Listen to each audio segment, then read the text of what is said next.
Hey, welcome everybody. Welcome to our podcast, The Point, with me, your host, Jeff Spikes. I am, as always, grateful to be here and excited to get into it. Today, I really want to jump through a couple of topics here that are part of the series that we started last week and really the week before, just to do a quick up to speed in case you missed the last two. You know, the first one was around 4th of July, Independence Day, and we talked about gaining independence from the parts of us that may not want, that aren't ready to move forward in whatever area we want to in life. And some people call it our sabotage, and some people call it other things. There are all these constructs that we might use for that. And there's a technique that I've used to help people find, including myself, find in freedom and independence by doing a declaration of independence, and we for ourselves. And we talked about that. We talked about some other ways of gaining commitment and buy-in from every part of ourselves so that we can create change in our life and basically create the life we want. And that was to start us off into this couple-week project of talking about this ninja set of short-term goals.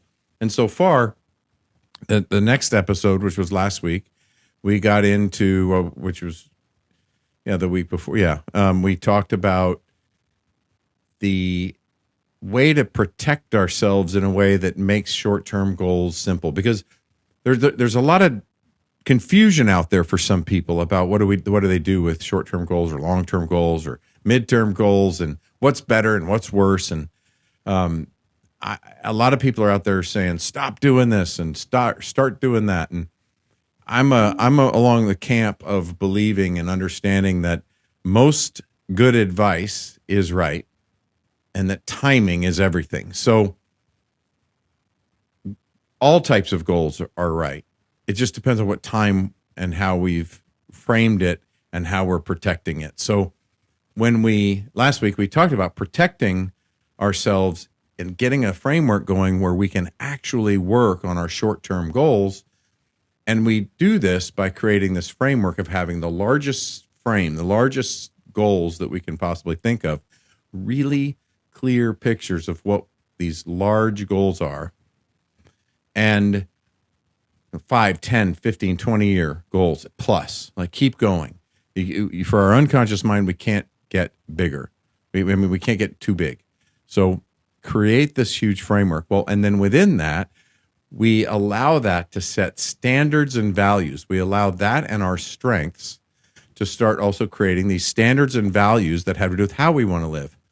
And when we look at ourselves mentally, physically, spiritually, there's ways of being that we want to embody, and there's relational goals that we want to have. So we create this framework that keeps us safe, so that as we're shedding old parts, and I don't really call shedding. I just did that because I thought it was funny because I was trying to say a different word, but as we're shedding parts of ourselves that we don't want. What's really happening, in my experience, is that we're redefining and creating a new relationship with ourselves. As we start taking steps to love ourselves, and that's next week that we're going to talk about with short-term goals, is how we use them to start creating a new message to ourselves that is one of self-love. But we're given this framework with standards and values. If you clearly know what standards you live by, and you understand the values that you're wanting to demonstrate in your different behaviors and your what I call ways of being, if we have that dialed in, then it makes decision-making fairly simple, because our decisions will always be within a positive framework that we're confident about, and that helps us maintain a healthy, strong, positive, kind emotional frame. And when we have a strong emotional frame, we're able to create a positive influence on others, because whoever has the strongest emotional frame tends to win in the room, right? If two people are in the room, whoever's the strongest, if it's somebody really depressed and sad, but they're really strong in it, it's going to weight the room, and the room's going to feel depressing and sad. Whereas, so one can, whichever the stronger energy is, can pull the other into their energy. So simple ways to say that is the strongest frame, emotional frame in the room wins. But it's not really a contest, is it? It's about being relational and positive. And there's a lot of people that aren't thinking about their values. They kind of just shuck it off. They know what their values are. That's really common. The common person is going off of a set of standards or values that are created by someone else, by their church or their work or their family or by someone else, or just something that's an overall concept that they buy into. And it seems for many people just easier. They don't have to work so hard. And maybe it seems easier because they don't have to let go of many things. When I have a great deal of trust with someone, or when someone's just confident enough to really tell the truth, they'll be pretty quick to say, I'm not sure I want to do anything that you're talking about because I would have to lose something I'm really attached to. I'd have to stop eating sugar to really get where I want to go physically. Or I'd have to, man, if you really want me to change my mental acuity, I'd have to give up, coffee or whatever it is. There's something they don't want to let go of. So, there's these, I used to call them hidden agendas, because we're not really clear on what our agenda is and why we find ourselves wanting one thing yet creating another. So when we have that larger frame and we have our standards and values, it makes it easy. We know what we're going for. So a lot of basic short-term goals get blown out of the water, and we start working on ones that really fit. So we talked about that. So then this week we're going to talk about this idea of short-term goals and how freeing it is. Now, I think the actual topic last week was how short-term goals change so rapidly, and that's what developed that idea of the safety, right, of creating safety in short-term goals. Well, now this week we have safety. If you've deployed those tools and you've mastered that, and of course, if you want help with that, you can call me, you can text, you can email, you can look at some of the programming that we have available. There's so many tools. There's so many free resources. There's so many amazing resources out there. There's assessments and groups and places that you can go to collaborate with others. So, but what we're talking about, once you have this freedom, once you have the stability of the freedom from the things that you're trying to put in your way, you have this stability of understanding the larger. Now you have this freedom again to really play with short-term goals as a way of then exercising the different parts of us that are more beneficial or less beneficial. And we start really being able to look at how we're judging ourselves in the midst of moving forward to do something that we want to do. There's a statement that I've heard time and time again that says we won't necessarily get where we want to go with the tools that got us where we are today, right? So if we're six-figured executives, director and above, it took work to get there, or it took the education and the work and the politics and the really learning timing and a lot of other things. There's a lot of skill that comes into becoming a director or above. There's a lot of skill that goes into being a manager. So as we move up into positions, if we're putting it, and I'm using that corporate framework as kind of an idea center rather than you may not be in that specific role, and just talking about how we're moving up the ladder into different mental frameworks. So we do this as entrepreneurs as well. So, but if you're just thinking about this director level and how we're moving through these roles, we can't use what it takes to become a director or vice president as it does to become a C-suite executive. A great example. I used to believe that I wanted to act, that I was going to act like the owner. If I wanted, extreme ownership is one of my mottos and one of the things that I still talk about today. And I truly believe in extreme ownership. Well, if we're taking extreme ownership, we can take that a little too far when we're starting to talk about roles, because as an owner today, I need people that are actually in positions that have the emotions and the cares and the concerns of that position. So if I was working with an executive that is ready for the C-suite, he's ready to be CEO, and he's been rounding off his career. And actually, there's two stories that really fit, but I'm just going to use this. He's been rounding off his career for a handful of years through different types of organizations, because that will help him more globally as a CEO, because this particular company has many facets to it. And so he's been working over the years to broaden his ability as part of a plan to become CEO and get his resume right. Well, that's a great tact. Well, what happens is in this planning stage is that, or in this extreme ownership, and when we're taking some of these things too far, is as a vice president or as a director, if he's taking extreme ownership, the CFO, CEO, and COO are missing the emotional information that they need to hear from this person, because they're constantly thinking, well, if I were the CEO, this is what I would want from me. Well, they didn't know what they didn't know. Now, this is really common. The particular instance I'm thinking of is really specific, but it's a really common opportunity when we're sitting at one level of something and wanting to go to the next. So again, we're talking about this ninja, this great, what a great tool that short-term goals are and how we can use them. So one of the things is when we get into visualization is we think about what's it going to be like to be in that role. My desire, my dream is, my goal is to be here. Well, let's spend time visualizing what that looks like.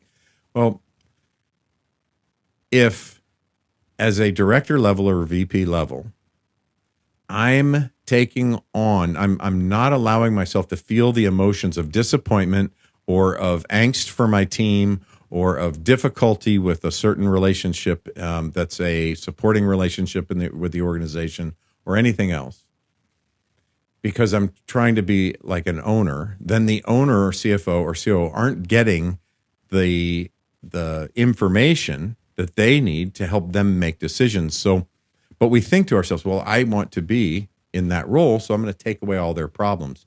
But in that role, we're meant to help them see, and oftentimes they see based on what they perceive our problems to be. So there's a jump there that has to happen where it's great to think a step ahead, but not if we're cheating the step ahead of having the experience of what we're doing. That ends up coming across as immature. And sometimes that can come across to a CEO as selfish and coarse, and because that person isn't sharing well. So same thing we go through in our inner work as it is in our extra work. So here's what happens with short-term goals. With short-term goals now, we're able to experiment with, how do I get a better result from this particular event or from this happening? I'm not communicating well enough that is capturing the attention of the people that need it to see that I'm CEO ready. And I'm not getting necessarily the endorsement I want from my particular, from the people that, from my CEO, that's going to help me elevate, either as part of their succession plan or in moving over into another position that they'd support me in doing. If I'm working as an entrepreneur, which I am, and I'm working with peers, and I'm looking at elevating myself, some of the common feedback I might get is that I'm thinking too big on the execution level and missing some pieces here that are critical to unfold or unwrap what's needed to be known to get to the next level. So we can use short-term goals. So I want to be at $500,000 a month in sales revenue versus $250,000 or $100,000 or whatever the numbers are. So I want to have an increase in my monthly revenue in my company. And how do I get there? Well, if I keep thinking in the framework of what it took to make 250 or 100, I'm not going to see the answers of what it takes there. However, if I stay in that and at least think through the problems, I can then ask the right questions about the problems, and I can start. Those are short-term goals of solving problems. And if I'm excited about knowing I can reach that level, I can start unwinding and working on ways to address these problems by using our strengths and different strategies and techniques and maybe ideas from other people. But we start gathering ideas of people that have done what we're doing. We can start, there's all these things that we can do, but in leveraging our best self into those discussions, into those situations, we can try different things in a less threatening environment. Because if we're trying to increase our revenue and we're stable, so if we're stable at whatever level we're at and we're wanting to go to this level, we can experiment to get here. And to get here would be exciting. To get halfway would be exciting. And we can work with different techniques to make these moves. So that's the ninja of short-term goals. That's the ninja. You can change the short-term goals quickly. We talked last week about how short-term goals change themselves based on circumstances quite often. And that's why we need the safety net. That's why we need that safety net of maintaining our standards and our values. That's why we need the safety net of knowing where we're going in a bigger picture, so we don't make a bunch of short-term goals that are counterproductive to that higher-arching larger goal. Okay, so I'm going to throw one more example. Last week I talked a little bit about physical fitness, wellness, mental, physical wellness, and emotional wellness. And once I knew where I wanted to go, I could play around with short-term goals, and I could play around with different ways of figuring out how to motivate myself to get in the gym, how to motivate myself, how to in having really solid repetitive consistency with different behaviors, how to alter and change those behaviors to work around an injury and not quit, not give up, and make sure I didn't have doctors that said, "Oh, you should stop doing these things." And I got to start turning things around differently. But the next goal I have, I started talking a lot about weight last week. And my next goal is to not worry about the scale anymore and to stay concerned about where I just am in how I feel and how I look in the mirror. And that's it. Maybe how my clothes fit, but that's about how I feel.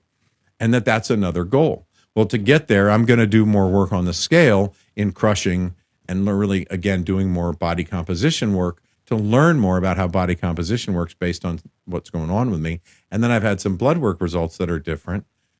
And so now I have some short-term goals of playing with different foods to figure out what works for me on sugar levels, right? Because I'm having some interesting things came up in my blood work with sugar now for the third time. So it's given me other things. Well, I still have this exciting large goal, but now I get to have shorter goals of what that looks like. For a while, I got to actually eat entirely different and eat a whole lot more food and try and bulk and do other things. And that was a ton of fun. But that was, again, a short-term goal. And instead of riding these huge, crazy 100 plus pound crazy waves of weight, I'm running a very healthy range of weight that I want to tighten. So my next goal is to tighten that, to narrow that as I continue to increase muscle and decrease fat, and or to maintain that. It's not even about that anymore. It's more about maintaining, crushing and coming back, and just keeping within. I love that saying. John Madsen, when he said that, I felt like freedom rang. It was like, you just want to get to optimal and then allow yourself to always stay within 6 to 8 weeks of optimal. Well, I've stayed at 8 weeks or 6 weeks, so probably 8 weeks a little too long for my comfort level, and I'm going back, towards optimal. But what a beautiful life, right? What a beautiful thing for me. So my next goal is to move into not worrying about the weight, not concerning myself with the weight, and continuing forward, and starting to worry more about what I look like and how I feel. So that's a whole nother goal that I now get to set small goals to and exercise myself forward in different ways. And I don't mean exercise. I mean exercise to me no longer means, when I talk about physical fitness, I'm talking about training. When I talk about exercising my strengths, I'm talking about trying new things. I'd love to reframe that word and have us come up with a different word for it. Any thoughts on that, please send it in. But like this idea around practicing, that's really, I guess, what I call it in the book, practicing, trying different ways of moving forward based on what my strengths are. Creating a new belief system. Belief is number one for me. Creating a new belief around what I'm trying to do, my why, getting really strong, and then finding those commanding things about it, finding what those bullet points are that really fire me up and help me move towards them, and trying different methods to get there. Maybe even trying to access different strengths by how I pair different things together. And some of this just comes out of strategies, behaviors, but most of it still comes from strengths. Most of what I do still comes out of that realm. So anyway, that's the deal for this week. We're going to step into another realm for next week and talk a little bit deeper into short-term goals. I might jump into another topic and mix it up for a minute through July and do more of a supporting, a little bit of a supporting episode. But we'll see. When I sit down to get creative for what the next one is. But I'm still committed. There's one or two more, depending on how much I cover in the next one, around short-term goals and how important they are once we have a safe framework to really play around and have fun. And it can become exciting. It does become exciting. And it becomes exciting to share with others because you start finding wins and finding successes and learning the nuances of how things work. So it's kind of like learning how to drive a car. And if you want to consider yourself a Ferrari, a G-Wagon, a Maserati, a BMW, a Chevy, a truck, a Corvette, whatever, a Bronco, think of it. What kind of vehicle do you want to be? If you're, make a metaphor. Think about what kind of plant you want to be. Make a metaphor and think about that. And how does that affect all the different things that you could do to feed yourself differently, to create new realities for yourself? It can just be fun to think about different ways of perceiving things and different ways of moving forward. So, and it can be fun to collaborate and do that with others too. So when we start having fun, it's no longer a grind. It's no longer a grind, and we can relax into it. So, one last thing, because it's come up I'm entering the phase 4 of a little bit larger engagement, like a mid-sized engagement, and we're down to the measurement stage. We're in the final phase where we're going to start measuring, and the other exciting thing that short-term goals do is they give us we get to stack little wins. And when you're learning to love yourself, and which is setting the stage for the next episode, really, when you're really learning to love yourself, all these little micro goals, all these little micro wins, as we stack them, we start developing a new story that really does create momentum in our life. And we have a lot of wins that aren't even a goal yet, that if we start stacking them, it makes it even easier. So all we're doing is fueling the fire of motivation in our life. People say, man, I don't know why I can't get motivated. Well, because we don't fuel the fire in a way that works. So have a great week, everybody. We will see you next week, and I look forward to it. Peace out. Thank you for joining us for another amazing episode of The Point with me, Jeff Spikes. The greatest compliment you could give me is liking, loving, and sharing this episode with all your friends. So please, if you're on Spotify, iHeart, or iTunes, leave a 5-star rating and review. If you're on YouTube, like and subscribe. Make sure to tag me. I love hearing from you, the listeners of this show. The links for all my social and iTunes are in the show notes. Also, if you'd like to engage with me in anything related to my coaching, consulting, speaking, or programs, please visit jeffspikes.com for everything you would need to know to engage with me offline. And lastly, thank you for your time, your attention, and your consideration. This is The Point.